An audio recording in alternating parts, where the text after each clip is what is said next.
Hey, I'm Issa and I'm learning to convert this van all by myself while traveling out of it as much as possible. And welcome back to the van build. Now, I told you before I was done cutting holes in my van. That was just the exterior visible part. We're cutting a hole all the way through this chunky floor I've already done. Since we've moved on to the water tanks and such, I'm going to need an area where I can have a outflow, so if the tanks overfill, also somewhere where the air could disperse because you have to have an air outlet, and what else? Oh, AC lines. Remember that crappy AC that I still have to show you the build for? Also has to come through here. And I'm finally getting the hang of this hole saw, and I was able to get it through. Now, it's a very thick floor because I've, again, installed the flooring. So I had to go through the vinyl, the subfloor, mini sill, and I think some sound deadener might have been here as well. But we do eventually make it through, and because I've exposed some metal, I am going to use my Dremel with the appropriate bit to sand down the edges. Now, I'm building the van to live out of, which means I also need to train my dog to live in it with me. Connect.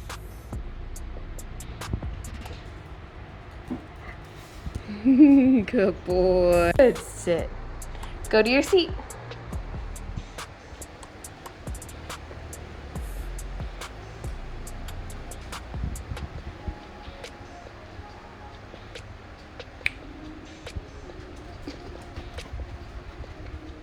Good boy. Good, go to your seat.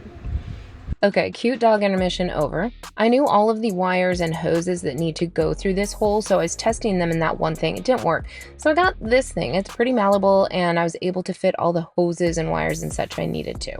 You can see you can cut it to size, which I did. I didn't need it as long. I needed it wide. Basically, I made this fit so it would work with all my tubes, and then you can kind of see those screw holes in the top. I took those and screwed those into the hole that you just saw me cut. Then I also got the idea that for my gray water tank and even the freshwater tank that I should strap them down. So I'd save these D-rings that actually came with the Sprinter van build and then repurposed them into the plus nuts that I'd already drilled into the van directly. Then I took a heavy-duty strap and just ratcheted it down. I'm going to let you know, 4 years later, I did not keep this. This was unnecessarily too much. But I'm a novice, I'm still learning, and I just want to take every precaution I can.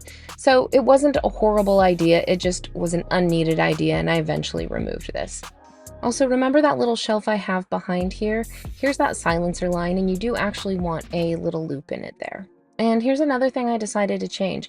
Not necessarily putting a hot water heater in, but this location. So you see the hole, and you see where I have that like grommet type device screwed into the van floor? Well, watch carefully because you'll see once I put this water heater, this is a bracket that comes with the water heater I was installing. Once I put this on, it's very close to that hole. It does not occlude it, but it's very close. So I'm showing you what I did, but I'm also telling you what I changed.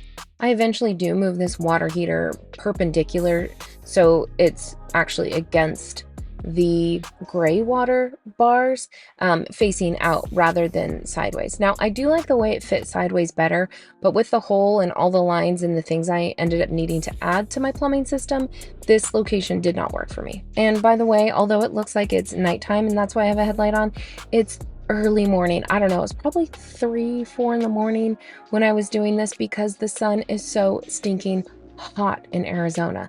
So I got up as early as I could to get started on these things. I think I'm back to horizontal footage next week. Thanks so much for watching this one. See you later. Bye.